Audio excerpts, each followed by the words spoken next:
20%, no máximo 30% dos brasileiros estão fazendo atividade física. 70% está sedentário. 70% não? Então, do que eu vou falar aqui, provavelmente vai servir para a maioria. Quem está gordinho, sedentário, preste atenção na questão do índice glicêmico, que vocês podem ter uma dica muito interessante. E o resultado vai ser bem melhor, né? Bem melhor. Então, vou fazer o seguinte, doutor, eu vou dar um recadinho, já volto. Tá. Que aí a gente vai começar a apresentar, então, os alimentos com baixo índice glicêmico. Eu queria que você contasse também daqui a pouquinho o que acontece no organismo de uma pessoa que tem diabetes. Perfeito. Que isso também pode ser um impasse para quem precisa perder peso, até porque já está com problemas mais sérios de saúde, né?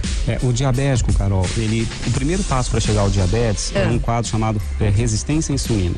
Tá. Que é por uma liberação constante e excessiva de insulina, frequentemente, que pode predispor a pessoa a ter um ganho de peso. Estou falando do diabético do tipo 2, tá, Carol? Que é aquele que hoje é o que mais está frequente. São os adultos que estão ficando gordinhos, aumentam a barriga. Tá. Esse excesso de gordura que eu falei que a insulina joga nos tecidos de gordura, se acumularem na barriga, na região abdominal, e isso extrapolar uma certa quantidade, passa a ser formado um grupo de substâncias chamadas citocinas pró-inflamatórias que vão dificultar a insulina a acoplar nos receptores que tem que estar livres nas células. Entendi. Então, a insulina ela, tem que pegar a glicose, acoplar em receptor e jogar para dentro da célula. O que é resistência à insulina? Quando esse receptor está fechado e a insulina não consegue acoplar. Se não consegue acoplar, para onde vai essa glicose?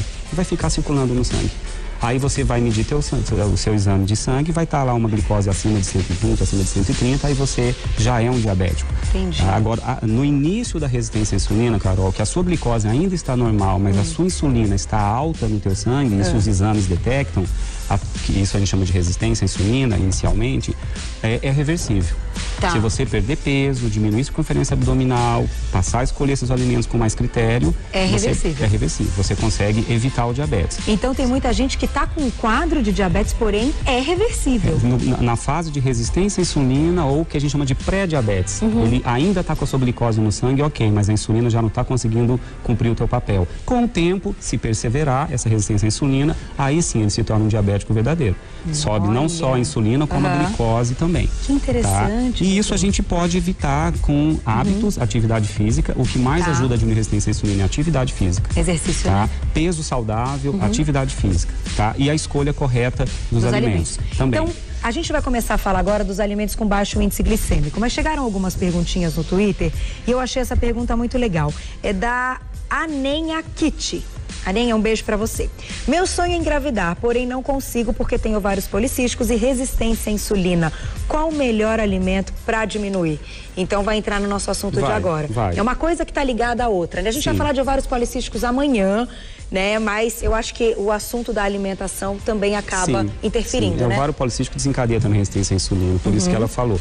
Ela tem que evitar os carboidratos de alto índice glicêmico, que a gente vai falar já daqui a pouquinho. Tá, então tem que evitar, né? Tem, comer uma quantidade pequena, aí tem que ver o nível de atividade física dela, tudo, mas de qualquer forma os carboidratos com baixo e médio índice glicêmico diminuem a quantidade da insulina no teu sangue, evitam uma liberação excessiva. Entendi. O segredo é liberar menos insulina, Carol, uma quantidade que seja pontual, para que destine esse combustível e que depois você gaste esse combustível. Tá. Você tem que estocar uma energia para depois e consumir depois. Esse depois entra a atividade física. Quem faz, consome suas reservas de glicogênio. Entendi. Não é só gordura que a gente queima na atividade física? Não. A glicose. A glicose é fundamental, Carol. A glicose, sem a glicose, nosso corpo não funciona. Por isso que o carboidrato tem que existir. Nós estamos errando na escolha.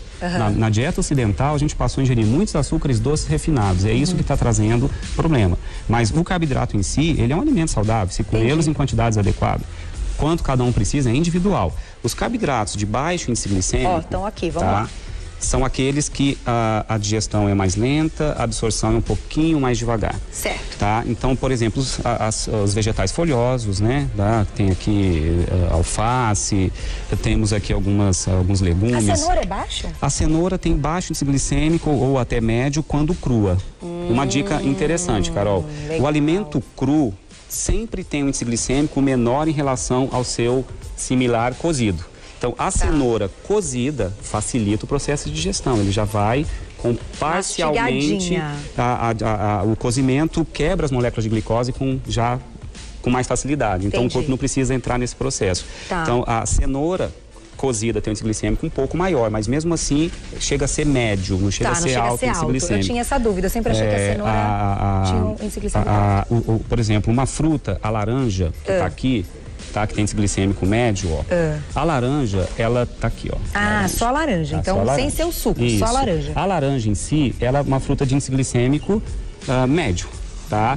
Mas o suco da laranja que eu coloquei aqui do lado, tá, torna o índice glicêmico maior, porque você tem um volume maior da laranja. Tá? E quando você chupa a laranja e mastiga um pouco do bagaço, a fibra que acompanha a fruta sempre faz a absorção ser mais lenta, Carol. Entendi. Então, comer a fruta com a casca, uma maçã, por exemplo, é mais interessante do que tomar o suco da maçã. Entendi. Então, a fibra presente no alimento, todos os alimentos que eu vou mostrar aqui são fontes generosas de fibras, sempre interessante para diminuir a velocidade da absorção do carboidrato. Entendi. Fibra é sempre importante. Então, tá tudo relacionado também à maneira que a gente vai consumir esses legumes e as frutas. Sim, os crus. O suco sempre vai ter um índice glicêmico mais alto. Sempre mais alto, sem dúvida, sempre mais alto, comparado com a fruta em si isolada. Então, vou fazer o seguinte, doutor.